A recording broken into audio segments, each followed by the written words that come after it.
Salamat o Diyos dahil kayo ay Diyos na mabuti sa amin. Nagpapasalamat kami Panginoon sa aming tinatamasang lakas ng katawan, kalusugan. Salamat sapagkat kami ay binibigyan mo ng kakayahan na makagawa ng maraming bagay. Salamat sa maraming mga opportunities, O God, to enjoy life, to have happiness, and even to have pleasures in this life that are not against your will, O God. Salamat po sapagkat binibigyan nyo kami ng mga ideya, mga inspirasyon, karunungan, husay.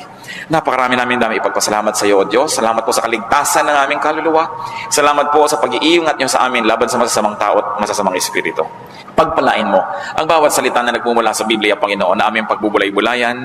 Paramihin mo ang hiwaga at kapangyarihan nito sa aming buhay, maging lakas ng aming espiritu at maging ng aming lupang katawan. So, Father, may you give us wisdom to put into practice your wisdom that we will hear. Be the speaker. We are confident that you hear this prayer as we ask in the name of Jesus Christ, our Lord, our Savior, and our friend. Ang buhay po na ito, napakaraming dapat gawin. Napakaraming dapat na tungkulin, na magampanan. Napakaraming dapat na sakripisyong dapat harapin. At marami rin mga kasiyahan na dapat malasap. There is so much to do and enjoy in this life. Therefore, life is meant to be long. At least it should be long enough to do many nice and wonderful and great things. Sabi po sa Psalm 90 verse 10, a normal life is about 70 years. 70 years. At kung tayo do'y pinagpapalan ng Diyos, ay nadadagdagan pa yan ng higit sa 70 years. Kaya sayang naman kung higit na maiksi ang magiging buhay ng isang tao dahil sa kanyang kapabayaan o dahil sa kanyang pagkakamali. At yan po ang nais ating pagbulay-bulayan ngayon. To maximize the beauty of life is to lengthen your life. Pahabain ang buhay na ating tinatamasa. How can you have a long life? How can we lengthen our life? The first and the most important thing to do is to love God. Mahalin ang Diyos. Anong kinalaman nun? Psalm 91 verses 14 to 16, because He loves me, says the Lord, I will rescue Him. I will protect Him, for He acknowledges my name.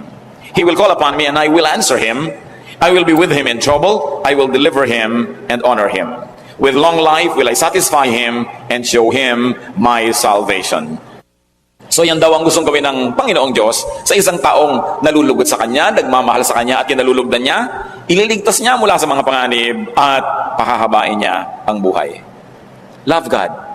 Who you love can lengthen or shorten your life. Napakahalaga yan na ating namnamin.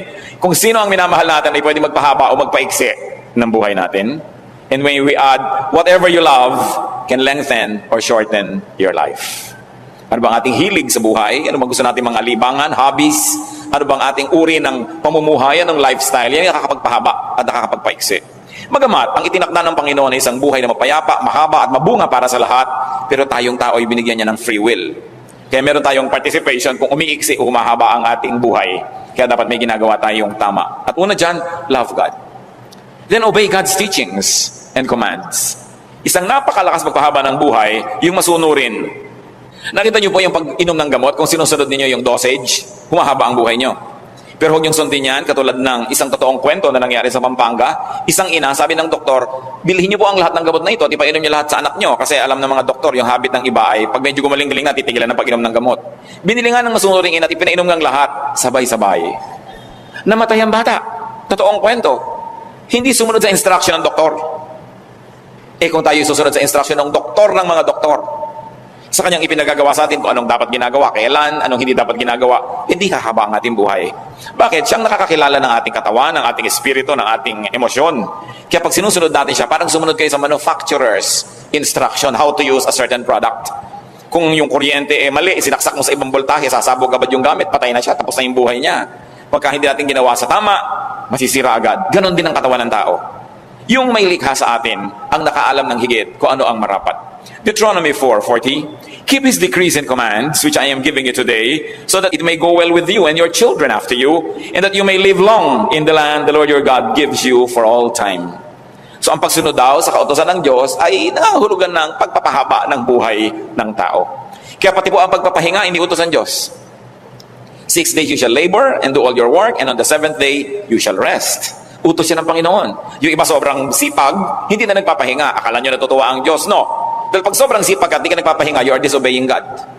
That's disobedience. Kahit pa sabihin mo dahil sa kadakilaan, dahil sa kasipagan, pero alam ng Panginoon ang limit na kayang dalhin ng katawan ng tao sapagkat siya ang lumikha. And God remembers that we are dust. That's why it is important to be obedient.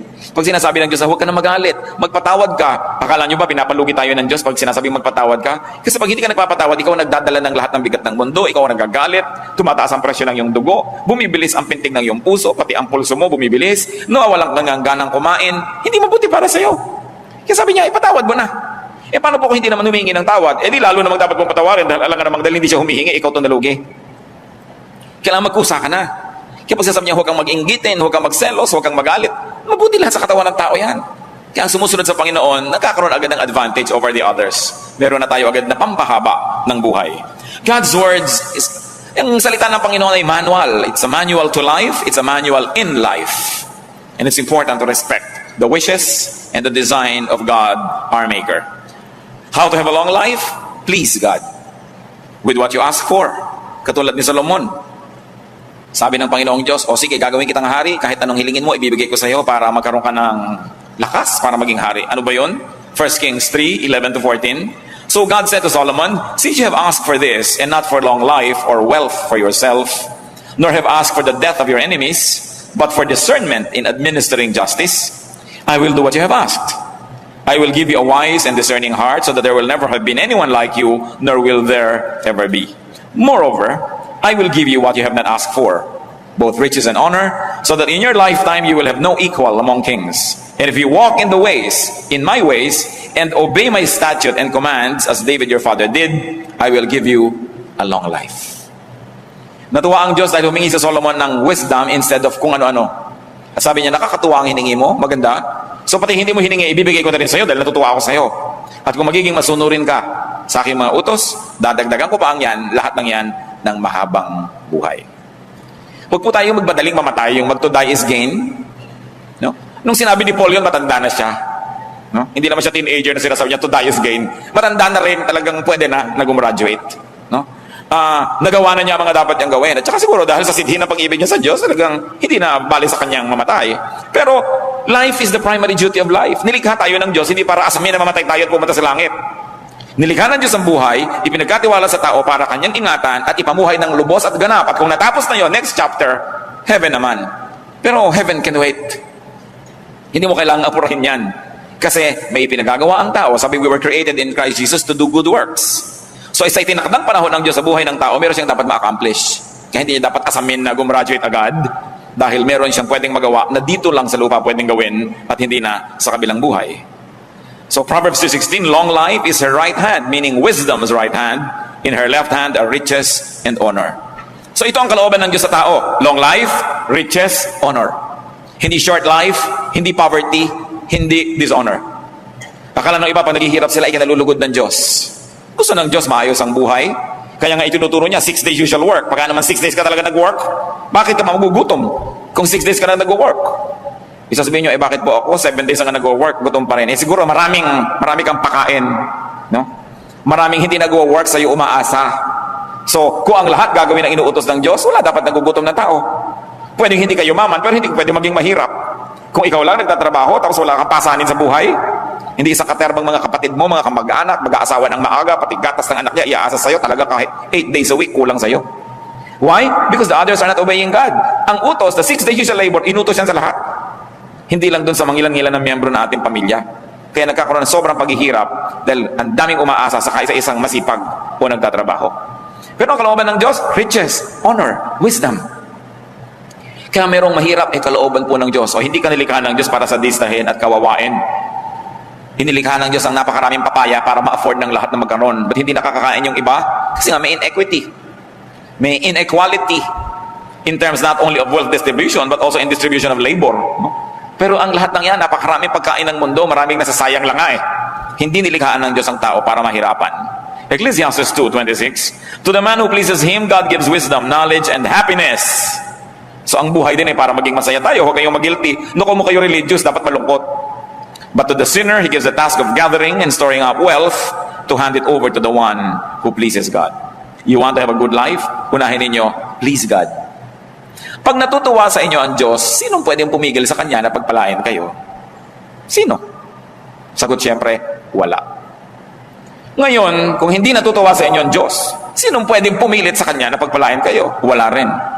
So dapat ang ating layunin to please God. Because with God, nothing is impossible. Pag inuuna natin na siya ibigyan ng kasiyahan, mano ba naman nabigyan niya tayo ng mga bonus sa buhay na siya rin naman ang may kagustuhan na tamasahin natin? God doesn't have to be convinced to be good because God is good. Naturally good.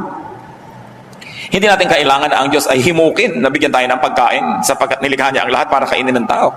Hindi niya kailangan nating himukin ang Diyos na gawa tayo ng mabuti dahil ang Diyos ay mabuti. So pag hindi yun ang nangyayari sa ating buhay, may mali.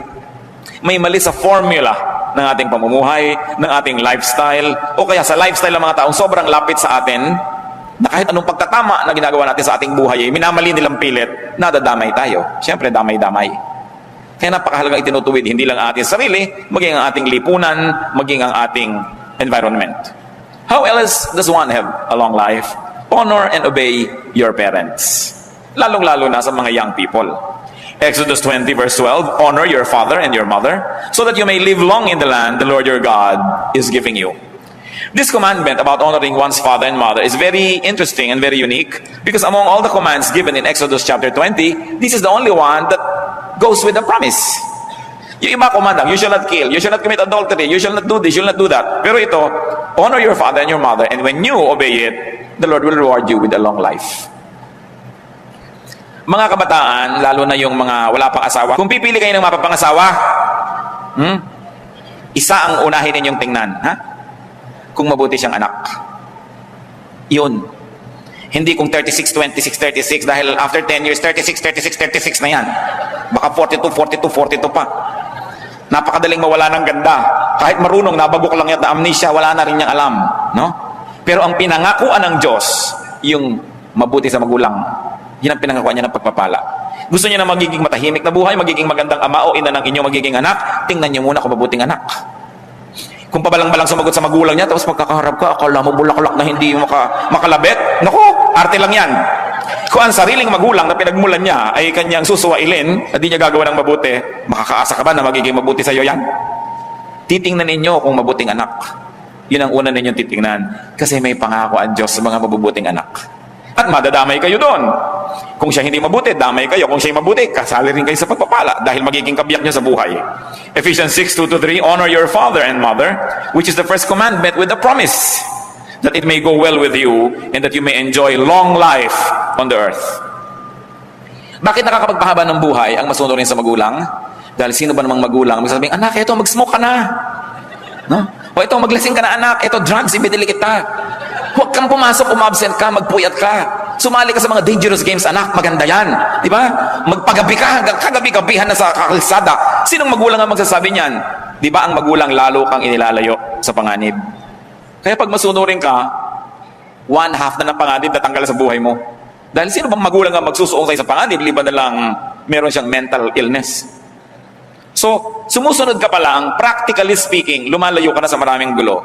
Meron pang hindi lang practical. Yung beyond practical, yung natuwaan Diyos sa'yo. Kaya lalo kang pinagpapala. Parental teaching is next to God's word in sincerity, in concern, and in wisdom. Ang tunay na matalinong anak, susunod sa magulang. At kung nalilito siya, kalooban niya o kalooban ng magulang, dahil bata pa siya, pagtiwalaan niya ang kalooban ng magulang. Lima na lang certified talaga ng National Mental Hospital na yung nanay mo hindi pwedeng magpasya. Ano? Pero mga young people, pag nalilito kayo, obey your parents. Lalo may track record sila na tunay naman nagmamahal sa inyo kasi wala yung gugustuhin na masama para sa inyo. You want a long life, avoid dishonest gain. Iwasang manggancho at mang 1, 2, 3 ng kapwa dahil nagagalit ang Diyos sa mga nang lalamang. Deuteronomy 25:15-16, you must have accurate and honest weights and measures so that you may live long in the land the Lord your God is giving you. For the Lord your God detests anyone who does these things, anyone who deals dishonestly. So ang unang ipinapakita dito halimbawa, yung mga nagtitinda sa palengke, o kaya ay namimili ng mga produkto na kailangan timbangin o sukatin, sabi gusto nyo humaba ang buhay nyo, kailangan patas ang inyong mga timbangan, hindi may mga daya, no? Ang inyong mga pagsukat, tama, sapagkat makadaya man kayo ng tao, hindi naman kaya dayain ng Diyos na nakamata sa lahat ng transaksyon. Sabi niya, binibigyan niya ng mahabang buhay yung nakakalugdan niya. Gusto niyong humaba ang buhay niyo, huwag kayong mandaya ng kapwa. Sasabihin nyo, bakit yung isa namin nakakilala, ang daya-daya, umaba ang buhay? Pwede yon, pero ano naman yung quality of life? Kung minsan ang dami mong dinaya at lahat ng inipon mo, gagamitin mo lang sa isang pagpapagamot na isang grabing sakit na ubos din, marami pang galit sa'yo. At bakit umiiksi ang buhay ng mga mandaraya? Paano kung nalaman ng taong dinaya mo siya at binalikan ka, tinagakabigla? Umiiksi talaga ang buhay mo. Dahil humahanap ka ng gulo pag nandadaya ka. Alam nyo, kung ang lahat lang ng tao susundin ang salita ng Diyos, tahimik ang mundo. No? Peace on earth. Hindi mo kailangan ng Miss Universe para magka-peace on earth. Susunod ka lang talaga sa Diyos. Proverbs 28:16, He who hates ill-gotten gain will enjoy a long life. Yan daw mga namumuhi sa mga tinutubo sa pandaraya, magkakaroon ng mahabang buhay. Honesty pleases God. Honesty keeps you away from troubles with men, therefore you will have a long life. And you want long life, be fruitful. Produced honest gain. Alam niyo kung sino lang yung gustong mamatay na? Yung walang magastos. No? So kung ikaw productive, pag may sakit ka, may pambili ka ng gamot, may pampadoktor ka, naiinip ka, may panglibang ka sa buhay, may gusto kang tulungan, natutulungan mo, ayaw mo pang mamatay.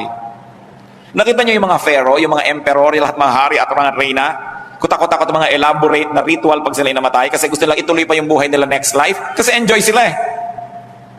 Pero yung mga slave, naku, gusto na nang mamatay agad dahil yun na lang ang pag-asa nila makatakas sa hirap. So pag tayo po, mabunga sa buhay, dahil marami kang tinatangkilik, marami kang na-enjoy, you naturally want to extend life. That's why to be fruitful, you will naturally position yourself to love life. Sa Matthew 25:21, paano ginantimpalaan yung mabuting manggagawa? His master replied, "Well done, good and faithful servant. You have been faithful with a few things. I will put you in charge of many things. Come and share your master's happiness." Ang pinag-uusapan na natin dito mga kapatid, happiness, hindi na number of years in one's life. Because long life doesn't always mean length. Long life doesn't always mean number of years, but it can mean quality of life. It is not years in your life, but life in your years that make it long. So kung masarap ang buhay mo, high quality ang buhay mo, daig mo pa ang nagkaroon ng mahabang buhay kahit hindi yun masyadong mahaba. Kasi nalasap mo ang dapat malasap, naabot mo ang dapat abutin, naakyat mo ang dapat akyatin, nakain mo ang dapat kainin, natikman mo ang dapat tikman, you have lived a full life. And of course, the fruitful person will naturally enjoy a higher quality of life. So tayong mga anak ng Diyos, huwag kayong makontentong basta buhay. Kailangan namumunga. Hitik na hitik, mabulaklak, mabango, humahalimuyak, maganda, makulay. Dahil sabi ng Panginoong Jesus sa John 10:10, I came that they may have life and have it abundantly. Have it to the full. A great, wonderful, and beautiful life. You want a long life? Live peaceably. Live peacefully. Titus 3:2 remind the people to be peaceable. Huwag palaaway. Gaano karaming tao ang palaaway na agad-agad na putol ang buhay? Interrupted ang life nila because they cross paths with another equally troublesome person. Nag-contest sila, namatay sila pareho o isa ang namatay. Yung mga mainitin ang ulo, hindi marunong magbigay sa kapwa, lagi nang nagagalit, naghahari-harian, naghahanap ito na umiksi ang kanyang buhay. It's important to clear and unclutter your mind, to unburden and rest your mind, to have a long life. Kaya ang utos sa Philippians 4:6-7, do not be anxious about anything.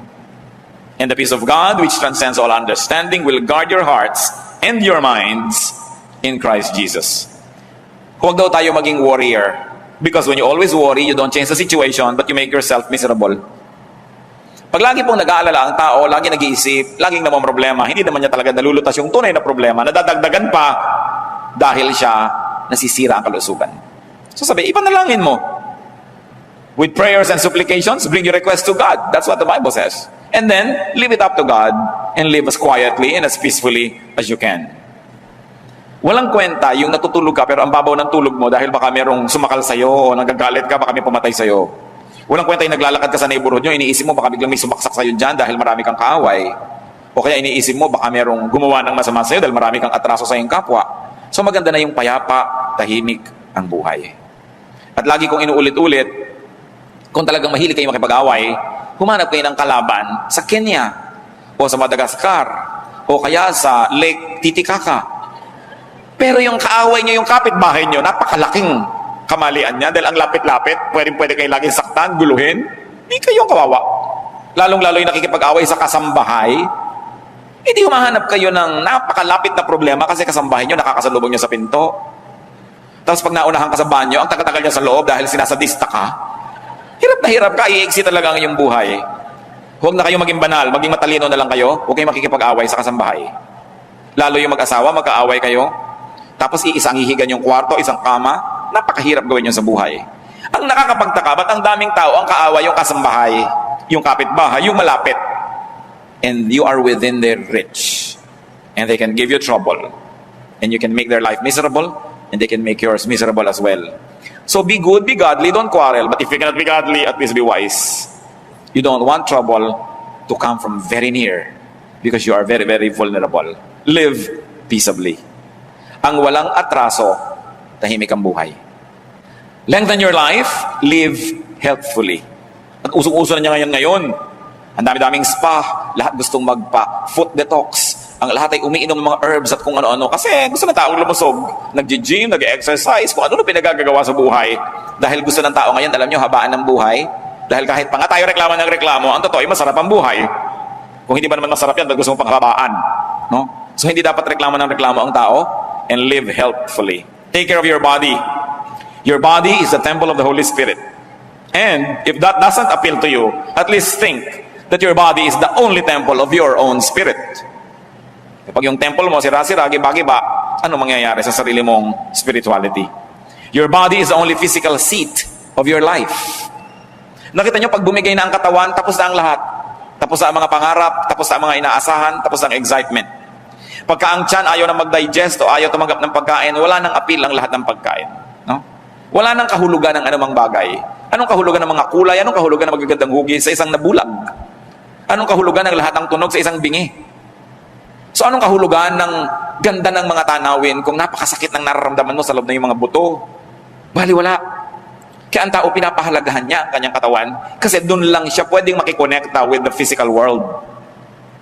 Your spirit cannot connect with the physical world. It has to be your stomach, your eyes, your ears, your skin. They are the only ones created and equipped by God to perceive, to understand, and to interact with the natural world. So kailangan inaalagaan mo yung katawan. Isa dyan, napakasimpleng remedyo mga kapatid, drink lots of water. Water is life. Kaya nga pati ang Panginoong Hesus tinawag na, I am the living water. Ganun ang kahulugan ng tubig sa buhay. Pati si Elijah, isang propeta na gusto nang mamatay dahil napagod sobra. 1 Kings 19:6, he looked around and there by his head was a jar of water. He drank. And you know what happened after he slept?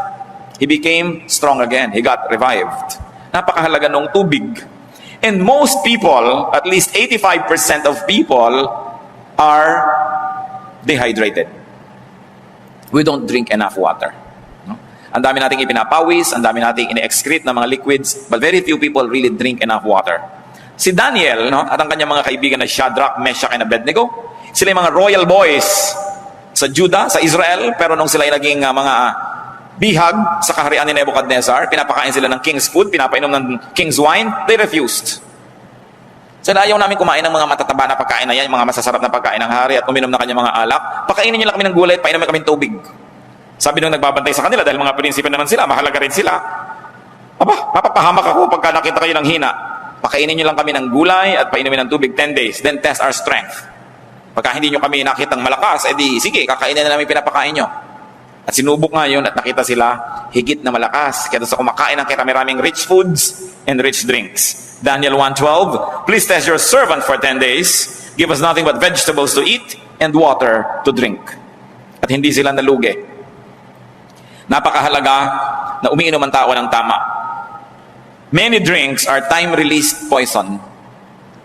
Sa mga hapagkainan, nakikita mo kung minsan kung ano pinapainom ng host, hindi mabuti sa tao. Although masarap sa bibig, masarap ang lasa. Masarap hanggang dito lang sa dila. Paglampas sa lalamunan, laso na. Kaya kailangan sinusuri ng tao at inuuri kung ano ang kanyang pinag-iinom sa buhay. Yung mga tubig na kinulayan ng mga madidilim na kulay, nilagyan ng isang katerbang asukal, ang mahal-mahal pa. Nakakabuti ba yan sa tao? Eat lots of clean vegetables, but drinks lots of water. So eat lots of vegetables and green leaves. Ganyan ang nakita natin halimbawa sa Biblia eh. Ang Panginoong Diyos, nung nilikha niya si Adan at si Eva, at tinuruan niya ng kung anong pwedeng kainin, anong sabi niya? All the fruits here you may eat. Right? Except one. So ang tunay na original na kagustuhan ng Diyos sa kainin ng tao, bungang kahoy. Hindi sinabing, yan, yung ahas, kainin ninyo, yung ibon, kainin ninyo. Hindi, later lang nangyari yun. Pero yung unang-unang sinabi ng Diyos, ito, you are free to eat any of the fruits. Ibig sabihin, it comes from the plant kingdom, yung food ng tao, not from the animal kingdom. Noon lamang ang tao ay bumagsak na at nagkasala, yun yung naisipang unang kainin, no? Yung mga kung ano-ano. Daniel 1:15-16, at the end of 10 days, they looked healthier and better nourished than any of the young men who ate the royal food. So the guard took away their choice food and the wine they were to drink and gave them vegetables instead. Ang sarap-sarap sigurong maging mahilig ka sa gulay, no? I was talking to one Chinese health practitioner. Sabi niya, you want a healthy life? Sabi niya ganon, 1:4. 1 portion meat to every 3 parts vegetable. No? Sabi ganon. At most, sabi niya ganon. Dapat 1 portion. 25% lang. Hindi yung puro karne, tapos wala kang kagulay-gulay na kinakain.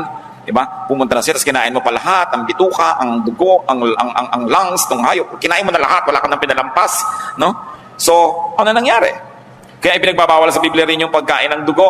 Di ba pagka gusto nyo malaman kung may sakit kayo, anong gagawin sa inyo? Blood test. Kasi nasa dugo yung sakit. Tapos kayo kakainin mo. No? Hindi naman natin sasabing, huwag mong gawin yan. We have liberty to make a choice. Pero isip-isipin mo naman ang pinagagagawa natin sa buhay. Ezekiel 47:12, fruit trees of all kinds will grow on both banks of the river. Their leaves will not wither, nor will their fruit fail. Their fruit will serve for food, and their leaves for healing.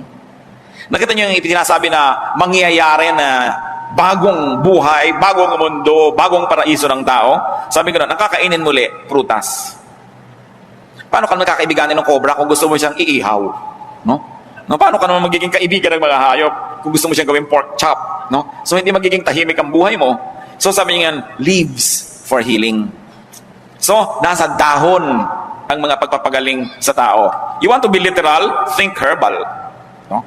Na talagang nasa mga dahon, napakasarap na kinakain mo yung mga green leafy vegetables. Grade 2 pa tayo, tinuturo na yan na eat green leafy vegetables. No? Pero yung bang ginagawa natin sa buhay?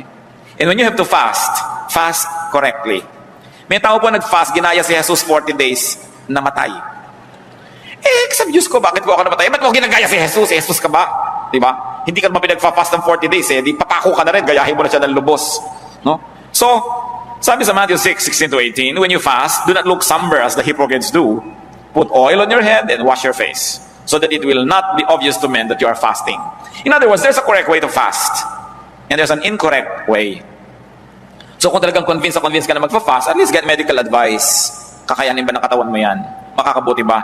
Kasi up to a point, it's really good to fast because your body uses your stored energy. Sabi po nila, pag kumain ng tao sa gabi at natulog na siya, titigil ang buong metabolism, so lahat ng kinain niya magiging taba. No? Dahil hindi naman nagamit Kaya yung iba gusto nila talaga, no eating after 6. Kasi sabi nila, it takes 3 hours to fully digest food. So pagkakain mo, dapat 3 hours ka pang gising bago ka matulog. Pero kung matutulog ka na mamaya, kumain ka pa sa katerba, magiging taba lang yun. Hindi mo magagamit. Yung after 6. Yung iba naman, ang dieta nila, after 6 courses. Tsaka pa lang sila titigil. Kaya talagang hindi natabla-tabla ng anumang dieta. But correct timing, correct bodily condition, motive and technique will also be good if one fasted.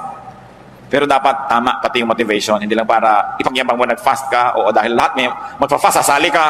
Dapat may personal conviction. Hindi lang nakikiuso. Take your medication. Yung iba kung magiging Christian, ayaw nang uminom ng gamot. Hindi, pagagalingin ako ng Diyos. Well, pwede kang pagalingin sa himala. Hindi naman talaga imposible yun. Pero pwede ka lalong pagalingin kung uminom ka ng gamot mo. Lalo tama yung gamot mo at tama naman yung prescription. Si Timothy nga anong payo ni Paul? Dahil hindi matagal-tagal ang kanyang sakit ng tiyan, 1 Timothy 5:23, stop drinking only water and use a little wine because of your stomach and your frequent illnesses. So nagpayo si Paul na huwag lang tubig ang inumin, uminom daw ng wine. Alam niyo naman ang wine kasi cleaner than water in many parts of the world, especially during the ancient times. So sabi niya, huwag ka na lang inom ng mga tubig, may mga butete, mga tubig na may mga nakatirang palaka, etc., etc. Dahil kaya hindi ka na gumaling-galing. Uminom ka na lang ng wine at tanggalin mo yung arte mo na Christian kahit hindi ka umiinom niya. Dahil inang makakabuti sa'yo sa kayong kalagayan ngayon. No? So yung mga tao rin, pinaresetahan tayo ng gamot, Kung sa palagay nyo makakabuti sa inyo at ang nagreseta sa inyo ay kapanipaniwala, bakit hindi? Bakit yung papaghihimalain ng Diyos samantalang pag ininom niya yung gamot gagaling na kayo? Di mas madali, di ba? So, do what is easier. Use plants for medication, by the way. Isaiah 38:21, Isaiah had said, "Prepare a poultice of figs and apply it to the boil, and he will recover." So sabi ko noon, pag samasamahin ninyo yung mga dahon-dahon, mga halaman, at pagkatapos ay durug-durugin ninyo at itapal ninyo sa inyong mga may kikekwek para kayo gumaling. So huwag niyong nilalait-lait yung mga damo-damo, mga herbs, kasi maging yung si Isaiah, ayan, herbularyo. Huwag lang may mga bulong-bulong, no? Yung talagang mga leaves and roots.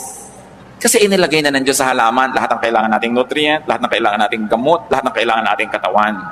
Kumisa nga, hindi mo na kailangan yung mga artificial western medicines, no? Kung alam mo lang ang herb na yung dapat gamitin. Pero anong ginagawa ng marami, nilalait-lait nila yung traditional herbal science ng kanilang lahi. Then they abandon all of these natural healing elements at ang gusto nila puro western medicine. Well, western medicine works. But, up to a point, because of the specialist orientation ng western medicine, kung ginagamot ko ang iyong puso, tatambakan kita ng kung ano-anong gamot at wala akong pakialam kung nagka-problema ang kidney mo. Di ba? Kasi puso mo ang pinapagaling ko. Kasi sa western medicine, kapra-kapraso, bahagi, hindi sila holistic, no? Hindi katulad ng Eastern medicine, even Philippine, Chinese, traditional Asian medicine, buong katawan ng tao kasama sa piniisip, hindi lang yung parte-parte. Kaya ang masama kumisan, pag sobra kang dependent sa western medicine, gumaling nga yung original sakit mo, pero may komplikasyon sa ibang bahagi. No? Kasi, para kang may ipis sa noo, binaril yung ipis, patay ang ipis, butas ang noo mo. Maraming ganun din yung mga kumisan nagkikimo, kumisan ay nagra-radiation, yung original complaint, nalulutas for a while, pero may ibang komplikasyon na nangyayari sa iyong katawan. Kaya dapat nag-iisip na rin ang tao, alin ba ang mabuti. Sapagkat hindi natin kailangan umalis sa Biblia para maghanap ng ganito mga halimbawa. Kitang-kita natin, pati ang kanilang pagpapalakas sa kanilang katawan. So do not belittle herbology, do not belittle the traditional use of herbs, except that it must be done in the right way, and of course, in a hygienic procedure. Live healthfully, have enough rest and sleep. Tulad po ng binanggit natin kanina. May hangganan ang kaya ng katawan ng tao. At ang taong maka-Diyos, igagalang niya yung hangganan na yon. Don't burn your candle at both ends. Kailangan, meron talagang pahinga. 1 Kings 19:4-5, referring to Elijah, he came to a broom tree, sat down under it, and prayed that he might die. "I have had enough, Lord," he said, "take my life. I'm no better than my ancestors." Then he lay down under the tree and fell asleep. Sa bigat ng mga problema na dumating sa buhay ni Elijah, maging siya na napakadakilang propeta ay ginusto ng mamatay. Pero nung siya ay nakapamahinga, nakainom ng tubig, nakakain ng konting tinapay, na iba ang kanyang orientasyon, lumakas ang katawan at gusto na naman niyang mabuhay. Hindi ko alam kung may kasama tayo dito na kumisan gusto na mamatay. Pero nawa, wala. Pero kung meron, baguhin niyo lang chemistry ng blood niyo, may iba yan. Ibahin niyo lang. Kumain kayo ng halo-halo. No? Magngat-ngat kayo ng panotsa. Kumain kayo ng pulot. Eat anything that gives you energy. Baka sa ilang sandali lang, sabi mo kanina, "Lord, gusto ko nang mamatay." Nung makakaisa mo, "Lord, joke only." Kung kayo'y parang nagnanais mamatay, sobra kayong depressed, kumain kayo ng kung ano. Kailangan baguhin nyo ang chemistry na inyong blood dahil maiiba ang andar na inyong utak. Importante yon. So kung meron sa inyo, tandaan nyo yan. Ano? Kung ano man yun, lalo yung gusto nyong kainin ninyo. Halimbawa, baling tumaba na kayo ng konti, isang araw lang naman, isang kain. Pero, when you are depressed, remember this. If you're going to remember this whole night, remember this only for this one thing. If you're depressed, change your body chemistry. Change it. Immediately eat something that you probably not eaten in a long time. Kahit ayaw ng katawan mo, kainin mo siya. Pag naiba ang body chemistry, maiba ang takbo ng iyong utak. Take it from Elijah. And rest. Kailangan ng pahinga. Long life means happiness. But remember this, happiness can also mean long life. Lengthen your life with happiness. Maraming problema ang mundo. Bakit kayo laging nanonood ng dramang malungkot? Bakit? Tigilan ninyo ang panonood ng malulungkot na drama dahil pinapalungkot lang kayo. Bakit kayo magpapalungkot ng sarili? Bakit nila kayo magbaril sa sarili? Mas mabilis. Kita nyo ang Pilipinas, kaya ang dami-dami sa buhay na gulo, away-awayan ng mga kamag-anak, mga aliliit na bagay, awayan sa churches, kasi pinagpapanood ng drama, sampalan ng sampalan, awayan ng awayan. Iisa lang naman ang formula, hindi niya anak ito, yun ang anak talaga, mamaya, isa lang nakakaalam, para pahabain yung kwento, nagpapaulol naman kayo sa mga kwentong ito. It's a waste of time, no? Walang mabuting maidudulot sa ating lipunan ng panonood ng mga ganyang drama, no? At pakikinig na sari-saring drama. At kung kayo naman mahilig lang manood ng horror, lalo na yung natatakot kayo, kinakabahan kayo, napapatili pa kayo, at nagbayad pa kayo, ha? Tapos pupunta sa church para maipanalangin, makakita ng magagandang bagay, umawit, at makarinig ng sermon, tapos pagdaan ng basket, hindi nakikita.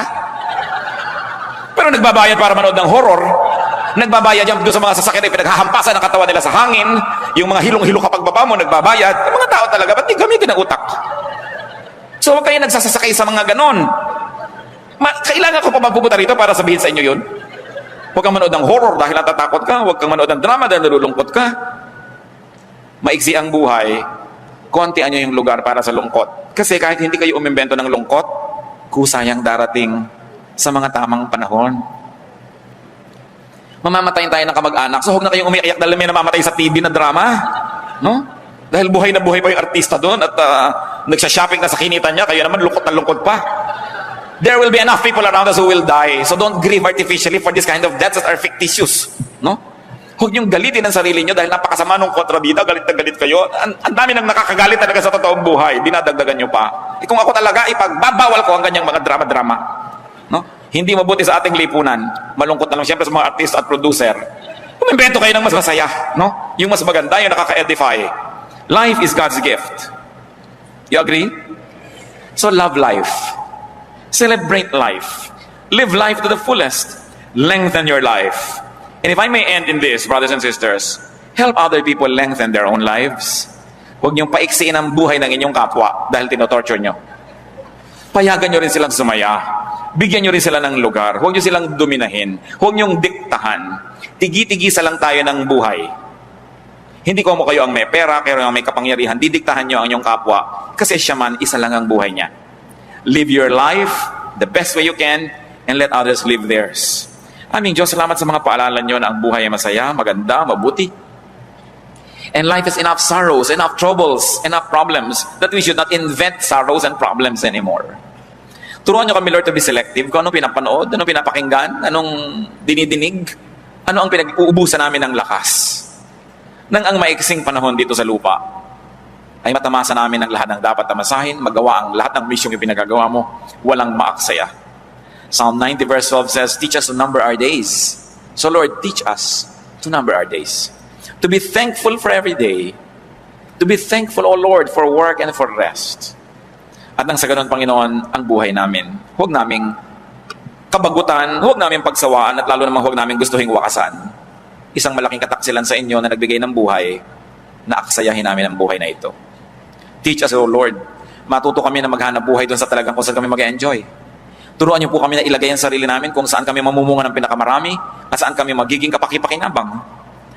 Magbulay-bulay tayo mga kapatid. Walang buhay na dapat masayang. Kung mayroong buhay na nasasayang, mag-isip ngayon din, ibahin ang pamamaraan. O kaya may mga bahagi ng buhay natin, alam natin nasasayang, palitan ang pamamaraan ng pamumuhay. Sapagat ang buhay na ito, bigay ng Panginoon. Napakaraming magaganda siyang iniwan along the way to be discovered by everybody who travels well and who travels correctly. Let us have time for reflection. Pasalamat tayo sa Diyos sa ating buhay. Ipagpasalamat yung mga kapatid ang mga magagandang bagay na tinatamasa nyo sa buhay. At ipasa Diyos natin yung mga bagay na hindi pa nangyayari pero gusto natin. Identify your own habits, your own style that makes your own life miserable. Kailangan ng pagbabago ng isip, pagbabago ng style so that we can have a full, meaningful, and abundant life. Life is a gift. Let's be alone with the Lord and listen to the prodding of the Holy Spirit.